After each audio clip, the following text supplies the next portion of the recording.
వైజాగ్‌లో హత్యకు గురి కాబడినటువంటి ఎంఆర్‌ఓ రమణయ్య గారి ఇంట్లో ప్రస్తుతం మనం ఉన్నాను. ఆయనది శ్రీకాకుళం జిల్లా దిమిలాడ అనేటటువంటి ఒక చిన్న కుగ్రామం అని చెప్పుకోవచ్చు. అయితే ఆయన భూ తగాదాల వల్ల ఇదంతా జరిగింది అని చెప్తున్నప్పటికీ చాలా సిన్సియర్ ఆఫీసర్ అని ఎవరి నోట విన్నా ఆయనంత మంచి వ్యక్తి ఉండరు అని చెప్తున్నారు. వ్యక్తిగతంగా అయినా సరే, వర్క్ పరంగా అయినా సరే ఆయన చాలా మంచి వ్యక్తి అని చెప్తున్నారు. అయితే అసలు అంత మంచి వ్యక్తి సడన్‌గా హత్యకు గురికావడానికి గల కారణాలేంటి? ప్రస్తుతం ఆయన సతీమణి అనుష మనతో పాటు ఉన్నారు. అసలు ఈ సంఘటన జరగడానికి ముందు రోజు కానీ లేదా ముందు రోజుల్లో కానీ ఆయన ఎలా ఉండేవారు? ఏమైనా ప్రెషర్ ఫీల్ అయ్యారా? లేదా ఏమైనా తనతో షేర్ చేసుకున్నారా? ఆమెతో అడిగి తెలుసుకునే ప్రయత్నం చేద్దాం. తాకట్టులో ఉన్న బంగారాన్ని విడిపించి ఆ రోజు ఆన్లైన్ రేటుకే మేము కొంటాం. Sharma gold company. అనుష గారు, నిజంగా ఐఎమ్ సారీ. అంటే మీకు జరిగిన అన్యాయం ఎవ్వరూ తీర్చలేరు. కానీ ఎక్కడ విన్నా సరే రమణయ్య గారు అంటే ఎంఆర్ఓ గారు, ఇప్పుడు ఆయన పనిచేసే ఎక్కడ విన్నా సరే ఆయన ఒక సిన్సియర్ ఆఫీసరు, చాలా మంచి వ్యక్తి. ఎవరు వచ్చినా సరే ముఖ్యంగా పేదవాళ్ళకి హెల్ప్ చేసే గుణమే తప్ప గొడవ పడే గుణం కాదు అని చెప్తున్నారండి. అసలు మీ హస్బెండ్ ఎలా ఉండేవారు? ఆయన వ్యక్తిగతం ఏ విధంగా ఉండేది? మీరేం చెప్తారు? తను చాలా మంచివారండి. తను ఎప్పుడు పేదలకు సహాయం చేయాలని అనుకుంటారు కానీ ఇంకా తన మనసులో ఇంకేమీ ఉండేది కాదు. అది ఏదైనా ఉంటే అది ఆఫీస్ బయటే, ఇంటి బయటే వదిలి వచ్చేవారు కానీ మాతో చాలా ఫ్రెండ్లీగా చాలా హ్యాపీగా ఉండేవారు. తనకి ఆఫీస్ విషయాలు ఏవి ఇంట్లో డిస్కస్ చేసేవారు కాదు. ఇంటికి వచ్చాక పిల్లలే ఆయన ప్రపంచం. అలాంటిది తనని ఎవరో చంపేశారంటే నాకు మాటలు రావట్లేదు. యాక్చువల్లీ అనుష గారు, ఇదంతా కూడా మీరు నివాసం ఉంటున్నటువంటి వైజాగ్ అపార్ట్మెంట్లోనే జరిగింది. రాత్రి దాదాపు సీసీటీవీ ఫుటేజ్ చూసిన తర్వాత అరగంట పాటు ఎవరైతే నిందితులు ఉన్నారో ఆయనకి రమణయ్య గారికి మధ్య వాగ్వాదం కూడా జరిగింది. అప్పుడు ఆయన ఒక సాధారణంగా లుంగీలోనే కనిపించడం జరిగింది. అసలు అంటే ఆయన బయటకు రావడానికి ముందు మీకు ఏమైనా చెప్పడం కానివ్వండి, లేదా ముందు ఉదయం మీతో మాట్లాడడం కానీ ఏమైనా చేశారండి? అసలు ఆ విషయం నాకేం తెలియదండి. వచ్చారు విజయనగరంలో రిపోర్టింగ్ చేసి వచ్చారు. వచ్చి తొందరగా వచ్చారు. ఆ రోజు ఎప్పుడు 10-10:30 తర్వాత వస్తారు. ఆ రోజు 8:30కే వచ్చి నాకు ఆకలి వేస్తుంది, అన్నం పెట్టు అన్నారు. నేను అన్నం పెట్టాను. నాకు నిద్ర వస్తుంది, నేను పడుకుంటాను అన్నారు. సరే నిద్ర వస్తుంది కదా, ఫోన్ స్విచ్ ఆఫ్ చేయండి, ఫోన్స్ వస్తాయి కదా అంటే, లేదు నాకు ఎప్పుడు ఆర్డీఓ గారి దగ్గర నుంచి ఫోన్ వస్తుంటుంది, జాయింట్ కలెక్టర్ గారు అసిస్టెంట్ల దగ్గర నుంచి ఫోన్లు వస్తాయి, నేను స్విచ్ ఆఫ్ చేస్తే నాకు అవ్వదు అన్నారు. సరే మరి పడుకోండి అన్న.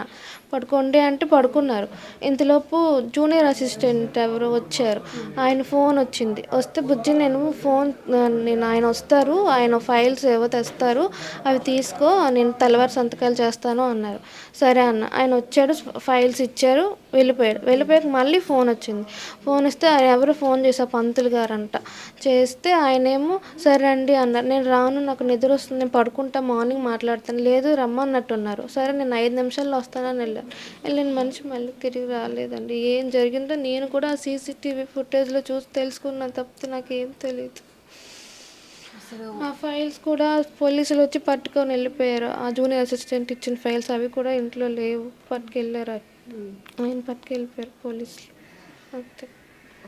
అంటే అపార్ట్మెంట్లో చూస్తున్నాము, కార్లు వస్తున్నాయి, మనుషులు వస్తున్నారు, వెహికల్స్ వస్తూ ఉన్నాయి. అంత రద్దీగా ఉన్న ప్లేస్లో ఇంత దారుణంగా అసలు నిందితుడు చేశారు. అసలు మీకు ఫస్ట్ ఎవరు ఇన్ఫార్మ్ చేశారు? ఏమైనా ఎవరు ఇన్ఫార్మ్ చేయలేదండి. చేస్తే నా భర్తని నేను ఎందుకు పంపిస్తాను, నాకు అంత సరదా, నేను నా భర్తని కిందకి పంపించడానికి.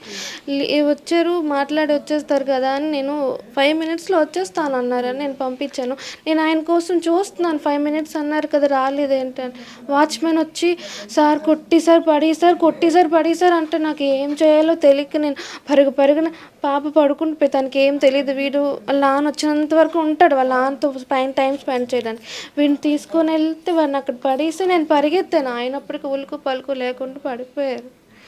ఒక్క మాట కూడా నాకు చెప్పలేదు, ఒక్క మాట కూడా ఆడలేదు. ఏ రోజు వర్క్ ప్రెషర్స్ ఉన్నట్టుగా కానివ్వండి, లేదా పైనుంచి ఒత్తిళ్ళు ఉన్నట్టుగా కానీ, లేదా ఎవరైనా దగ్గర నుంచి ఒత్తిళ్ళు ఉన్నట్టుగా కానీ, ఆయన ఫోన్ మాట్లాడడం కానీ ఎప్పుడైనా అబ్జర్వ్ చేశారా? ఎప్పుడు ఫోన్లు వస్తూ ఉంటాయండి. అది ఎప్పుడు ఆఫీస్ ఫోన్కి ఫోన్లు వస్తూనే ఉంటాయి. ఆయన రాత్రి 12 లెగిసి మాట్లాడుతూనే ఉంటారు. కానీ నాకు ఒత్తిడి ఉంది, నాకు ప్రెషర్ ఉంది అని ఎప్పుడు ఆయన నాకు చెప్పలేదు. ఆయన డిస్కస్ చేయరు. నీకెందుకు, ఆఫీస్ విషయాలు ఆఫీస్లోనే ఉంటుంది, నువ్వు మన ఫ్యామిలీ లైఫ్ డిస్టర్బ్ వద్దు, అవి అక్కడే ఉండి మనం ప్రశాంతంగా ఉందాం, సంతోషంగా ఉందాం అంట. ఎప్పుడూ ఉద్యోగం అని తిరిగారు కానీ ఫ్యామిలీతో ఉండాలి, నా ఫ్యామిలీ లైఫ్ నాకు లేదండి. తను ఇప్పుడు రాత్రి 12కి వచ్చి పడుకొని 2 గంటలకు లెగిసి విజయవాడ వెళ్ళి 2 గంటలకు లెగిసి విజయవాడ వెళ్ళి మళ్ళీ వచ్చి రాత్రి 3 గంటలకు వచ్చి పడుకుంటే తనకి నిద్ర లేదు, తిండి లేదు. లాస్ట్కి చావు కూడా దేవుడు ప్రశాంతంగా చచ్చిపోయాడు. ఏమైందని కూడా తను తెలీదు. బాగున్నా అని చచ్చిపోయాడా అని అడుగుతున్నాడు తప్పితే అనేది కూడా అడగట్లేదు. నిజంగా ఇదైతే మాత్రం పూడ్చలేని లోటనే చెప్పుకోవచ్చు. ఒక సిన్సియర్ ఆఫీసరు, అసలు ప్రజల కోసం ఆలోచించే వ్యక్తికి ఇలా జరగడం నిజంగా బాధాకరమని చెప్పుకోవచ్చు. ముసలోళ్ళు వస్తే ఆఫీస్కి వస్తే నా చేతిలో డబ్బులు 1000 రూపాయలు 500 తీసి ఇచ్చానే. నాకు బాధ వేసింది వాళ్ళని చూస్తే. ఎలా పాపం తల్లిదండ్రులు అలాగ వదిలేస్తారే అని నాకు చెప్పి తను బాధపడిన సందర్భాలు ఇన్ని ఉన్నాయండి. అలాంటి మనిషి మీద ఏవేవో ప్రచారాలు చేస్తున్నారు. నిజంగా భూత గదాలు ఉన్నాయి, అదే కారణం అని కూడా బయట ఏవేవో రూమర్స్ ఉన్నాయండి. మీరు దీన్ని ఎలా ఖండిస్తారు? అవేమి నాకు తెలియదండి. ఆయన అలాంటి మనిషి కాదు. తను సిన్సియర్ ఆఫీసర్. ఎవరిని అడగండి మీరు, తనతో పనిచేసిన వాళ్ళు కానీ ముందు పనిచేసిన ఆఫీసుల్లో కానీ ఎక్కడ అడిగినా తన గురించి ఒక్క రిమార్క్ కూడా లేదండి. తను అంత మంచి మనిషి. ఎవరో తన స్వప్రయోజనాల కోసం నా భర్తను బలి చేస్తారు, నా జీవితాన్ని బలి చేస్తారు. నాకు ఇప్పుడు నా పిల్లలు, నేను నా పరిస్థితి ఏంటన్నా కూడా నాకు తెలియట్లేదు. దానికి ప్రభుత్వం ఏం చేస్తుందో కూడా నాకు తెలియదు. నాకేం తెలియదు. నేను ఎవరిని ఏం అడగట్లేదు. నా ఏడుపు నేను ఏడుస్తున్నాను. నా భర్తని నేను మళ్ళీ ఒక మాట కూడా తన నోటంటూ వినలేదని నేను ఫీల్ అయ్యి బాధపడుతున్నాను తప్పితే నాకు అవేమి గుర్తులేవు, నాకు అవేమి కనిపించట్లేదు. ఇంకొకరికి ఎవరికి ఎప్పుడు జరగకుండా తగిన శిక్ష వాడికి వేసి చేయాలని నేను ఆ ప్రభుత్వాన్ని కోరుకుంటున్నాను. ప్రస్తుతం ఎంఆర్ఓ రమణయ్య గారి తల్లి మనతో పాటు ఉన్నారు, మాట్లాడదాం. అమ్మ నమస్తే. అసలు మీ అబ్బాయి మీతో లాస్ట్గా ఎప్పుడు మాట్లాడారు? ఏం మాట్లాడలేదమ్మా, నాతోటి ఏమీ మాట్లాడలేదు, కలిసేకోలేదు. పండగకి వచ్చిన ఇంటికాడ ఉన్నాను అంతే తెలుసు నాకు. అతను తాలూకు మంది నాకు ఏమీ తెలియవు. ఇక నాకు భగవంతుడి మీద భారం ఎత్తుకోవాలి మేము, అంతకని మరి ఏడు చెప్పలేను.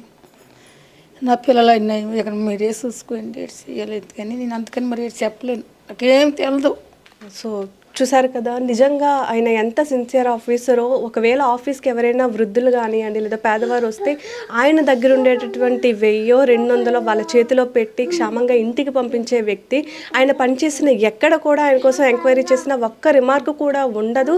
అలాంటి వ్యక్తి ఆ రోజు కంటే ముందుగానే వచ్చి ఫ్యామిలీతో కూడా చాలా సరదాగా ఉన్నానని చెప్తున్నారు. అయితే ఒక్క ఫోన్ కాల్ వచ్చింది, 5 నిమిషాల్లో నేను కిందకి వెళ్ళి మళ్ళీ తిరిగి వస్తాను అని వాళ్ళ భార్యతో చెప్పి వెళ్ళిన వ్యక్తి మళ్ళీ తిరిగి రాలేదనే చెప్పుకోవచ్చు.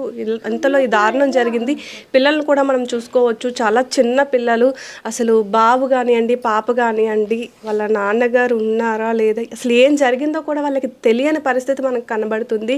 రమణయ్య గారి యొక్క భార్య కోరికైతే ఒకటే, తనకి జరిగిన అన్యాయం ఇంకే ఆడపిల్లకి కానీ లేదు ఏ కుటుంబానికి కూడా జరగకూడదు. అంటే ఎవరైతే ఈ అఘాంతకానికి పాల్పడ్డారో వాళ్ళకి మాత్రం, నిందితులకి తప్పనిసరిగా శిక్ష పడాలి అనేటటువంటిది ఆమె కోరిక అని చెప్తున్నారు.